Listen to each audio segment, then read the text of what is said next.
La fête de Pessah, la fête de la liberté, est appelée dans la Torah la fête des matzot, parce que la matzah enseigne le sens existentiel de cette fête. La liberté de Pessah a un prix, et le prix de cette liberté, c'est la matzah. Partir avec de la pâte à pain qui n'a pas levé, la liberté se joue existentiellement dans cette capacité à abandonner notre zone de confort, nos habitudes, quand notre vocation d'homme libre est en jeu, et quand notre sens du devoir nous appelle. Ce terme de matzah, qui donne son nom et son sens à la fête de Pessah, a aussi une histoire. Il apparaît déjà dans la Torah 400 ans avant la sortie d'Égypte. Étonnant, non? La Torah relève que Lot servit à ses invités précisément des matzot.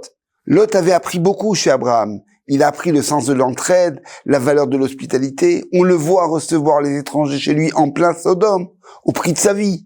Il va même jusqu'à cuire des matzot, selon nos maîtres, pour célébrer la fête de Pessah, comme Abraham, notre ancêtre, 400 ans avant la sortie de Misraïm. Lot aussi avait perçu la signification de la matzah, la dimension de liberté qu'elle représente, et le temps du printemps comme étant le temps de la liberté. La matzah dit cette valeur.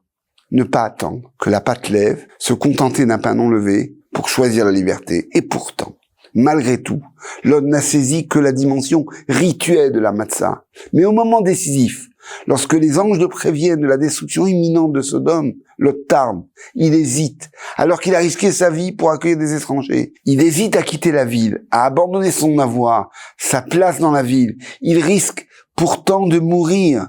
Ce sont les envoyés d'Abraham qui vont l'arracher à la ville. 400 ans plus tard, les descendants d'Abraham, le peuple juif, est en Égypte. La 10e plaie frappe toutes les familles en Égypte. Leur premier-né meurt.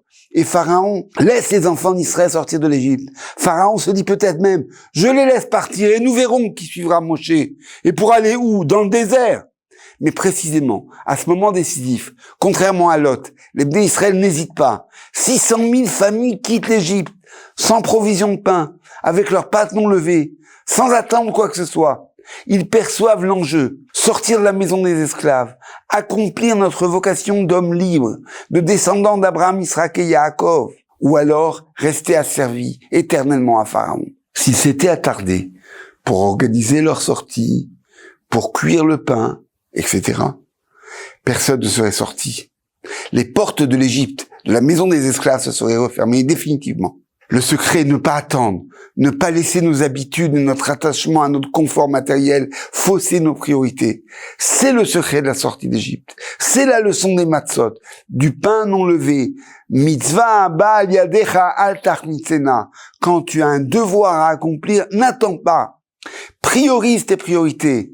Mais la matzah de Lot nous rappelle que comme lui, nous pouvons aussi célébrer Pessah et manger des matzot de façon rituelle, et même saisir le sens des commandements, sans être capable de quitter notre Sodome, sans parvenir à nous détacher de tout ce qui nous enferme, de tout ce qui est toxique, ou contraire à notre vocation, en choisissant l'attachement à l'avoir au prix de l'être. Réaliser la liberté de Pessah, c'est déterminer au cœur de nos existences ce qui est essentiel, où habiter, que faire de nos vies, et résister à la tentation de la frilosité en restant dans notre zone de confort, à subir passivement une existence non choisie.